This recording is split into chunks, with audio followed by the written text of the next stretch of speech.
والفائز في نهائي كأس العالم هو الفريق على الحصان الأسود هو إسرائيل. وكل هاي التوقعات قد تصيب وقد تخطئ.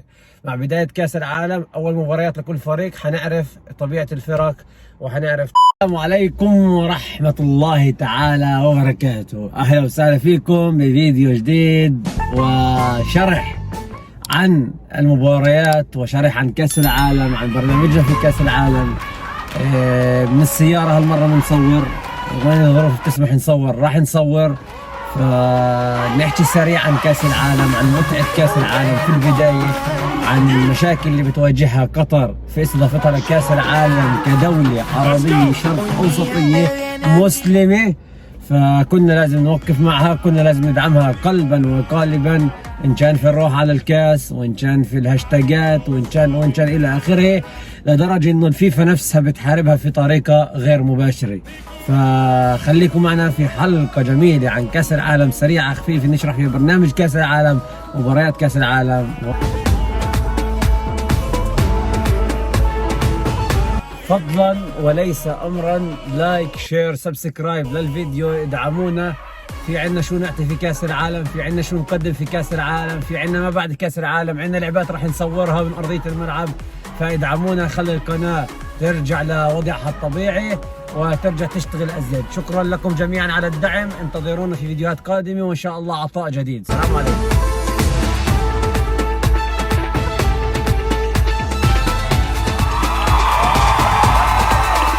بداية عن كأس العالم نتحدث عن التعليق العربي، نتحدث عن المتعة الكروية للعين وللمشاهد، نتحدث التي يقدمها لنا كأس العالم. فلنسمع الشوالي من نهائيات كأس العالم 2010 في هدف إنيستا وفابريغاس في متعة برشلونة كأس العالم. فابريغاس كرة، هدف لإسبانيا، campeón del mundo, campeón del mundo, campeones España. الدون بالون، الدون انيستا، الملك انيستا يعاقب هولندا ويسجل الهدف القاتل. 1-0 من انيستا، 1-0 لانيستا، 1-0. الماتادور campeón del mundo. عندما تسمع تعليق على هدف انيستا، لأن جيل الجديد يتذكر كأس العالم جيدا 2010 2014 و2018.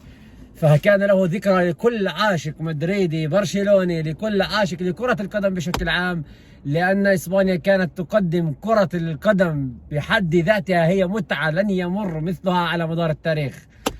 عصفت الإصابات في كأس العالم للاعبين، هاي بداية. فعصفت الإصابات في كأس العالم للاعبين. أبرز الغيابات عن كأس العالم، تجربة تجعل الشباب الجديد بارز وتجعل الحياة كرويا أجمل في كأس العالم 2022-2023 في قطر. كأس العالم الإصابات تحرم بشكل عام، الإصابات والمباريات ما قبل كأس العالم بفترة أسبوع أو أسبوعين تحرم اللاعبين من المشاركة في كأس العالم. أبرز الغيابات ساديو ماني، أبرز الإصابات أروخو، أبرز الغيابات الكثيرة عن كأس العالم. كثيرة هي الغيابات لا أذكرها جميعا، لكن كأس العالم يعطي دائما فرصة للشباب ليبرزوا ما لديهم من قدرات خارقة. نقطع بمن الفائز بكأس العالم والمتأهلين من دوري المجموعات. حتوقع النهائي مع مين وحتوقع مين حياخذ كأس العالم. طبعا هو النهائيات والتوقعات وحرك هاي الأمور مبكرة لحديث مثل تعب أول جولة من كأس العالم حتى نشوف شو أوضاع الفرق، لكن حسب السمعات الخارجية اللي بنسمعها وحسب الجمهور وحسب اللعب بالفترات التحضيرية ما قبل المونديال حنتوقع، حنجرب حظنا إذا بتزبط حنكون نشرح على المونديال بشكل عام وحنخص بالذكر النهائي. طيب في البداية في المجموعة الأولى قطر، إكوادور، السنغال وهولندا. توقعاتي في المجموعة الأولى تأهل قطر وهولندا. في المجموعة الأولى تأهل قطر وهولندا. عندنا انجلترا، ايران، امريكا وويلز. المتوقع لدى الجميع ان الويلز متأهلة، لكن توقعاتي انجلترا وامريكا المتأهلة، اذا مش امريكا قبل الويلز ايران. المجموعة الثالثة الارجنتين، السعودية، المكسيك وبولندا. مجموعة مش سهلة، مجموعة صعبة التكهن فيها. الأول راح يفوز بطبيعة الأحوال الأرجنتين، أقطع بذلك، لكن بشوف السعودية برضه في محل قوة. لكن حاعطي الكرت للمكسيك بالرغم من قوة بولندا. إني ما تابعتش المكسيك، لكن على حظ حاعطي الكرت للمكسيك. فالمتأهل أرجنتين مكسيك بالرغم من قوة بولندا، والسعودية خصم مش سهل ما حدا يستقل فيها.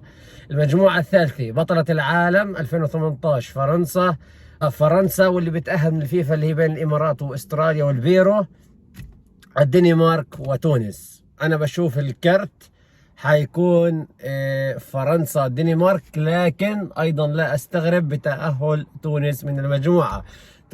تونس فريق قوي، فريق عنده شو يعطي، فريق ثبات مستوى، فبعطيها لا فرنسا ولا الدنمارك. لكن اتامل تاهل تونس، ولا تستغربوا اذا تاهلت تونس، فريق مش قليل. وكل هاي توقعات، التوقعات قد تصيب وقد تخطئ. مع بدايه كاس العالم اول مباريات كل فريق حنعرف طبيعه الفرق وحنعرف طبيعه التشكيلات. في المجموعه اللي بعدها المجموعه الخامسه اللي هي مجموعه اسبانيا، كوستاريكا ونيوزيلندا اللي بفوز منهن الثنتين، المانيا واليابان. اليابان دائما تفاجئنا في اول دور وبعدين بتسقط، فبطبيعه الاحوال هعطيها المانيا اسبانيا المجموعه اللي بتتاهل منها. المجموعه اللي بعدها هي مجموعه السادسه ما بين بلجيكا، كندا، المغرب وكرواتيا. بنظري هون ستحصل المفاجاه وستتاهل في المجموعه كرواتيا. توقعاتي للمجموعة كرواتيا المغرب، وليس كرواتيا بلجيكا، نظرا لما يقدمه الفريق من مستوى ثابت. طبعا كل شيء جايز، المتوقع والنسبي والعقلانية بيقول بلجيكا كرواتيا، أنا لكن أقول المغرب متأهلة 100% بهذه المجموعة إن شاء الله وبإذن الرب. البرازيل، صربيا، سويسرا، الكاميرون. فأنا بشوف تأهل البرازيل طبعا محسوم، وبعطي الكرت للفريق اللي أنا عمليا مش حاضر منهن ولا لعبة، فحروح أعطي للكاميرون بالرغم من قوة صربيا. فحنقول برازيل كاميرون. والمجموعة الأخيرة والثامنة البرتغال، غانا، أوروغواي، كوريا الجنوبية. أتوقع محسومة بنظري، وهي البرتغال والأوروغواي، وأتوقع الأوروغواي في المركز الأول والبرتغال في المركز الثاني. بصورة سريعة قلنا أقوى الفرق في كل مجموعة. في المجموعة الأولى أقوى الفرق هولندا، إنجلترا والأرجنتين، فرنسا، برتغال، برازيل، بلجيكا وإسبانيا وألمانيا. هاي الفرق القوية، هاي الفرق اللي الناس بتراهن عليها، هاي الفرق المتوقعة فوزها والتأهل والتقدم في دور المجموعات والوصول إلى نهائيات كأس العالم. أنا من عندي ومن عند الجماهير بشكل عام في كل العالم، كلنا نتشوق لرؤية نهائي بخوف. هو آخر نهائي للدون البرتغالي له في كأس العالم، وآخر نهائي لليونيل ميسي في كأس العالم. عيد لنا من الذكريات القديمة التي عشناها في نهائيات الشامبيونز ليج، وعشناها في نهائيات الليغا، وفي نهائيات كأس الملك ما بين الدون وما بين ميسي. وهذا التنافس الذي دام أعواما وأعواما كثيرة ومديدة. كأس عالم خرافي. توقعاتي للنهائي أرجنتين برازيل، وتوقعاتي للحصان الأسود في البطولة عكس التوقعات الدائمة لبلجيكا. هي توقعاتي ما بين إسبانيا كالحصان الأسود أو السنغال، لكن السنغال بعد إصابة ماني لا أتوقع، لكن فأتوقع الحصان الأسود هو إسبانيا في هذه البطولة. لا تستغربوا أي فريق من الفرق الكبيرة إذا وصلت نهائي كأس العالم، لكن نتمناها أرجنتين، برتغال، بالرغم من كوني مشجع عاشق للكيان الأصفر البرازيل. سيكون ما بين فريق الأرجنتين والبرازيل بإطار المنطق وبإطار ما يقدمون هؤلاء الفريقين من متعة على أرضية الميدان، ومن سكواد ومن خراف العالم على هاي الفريقين.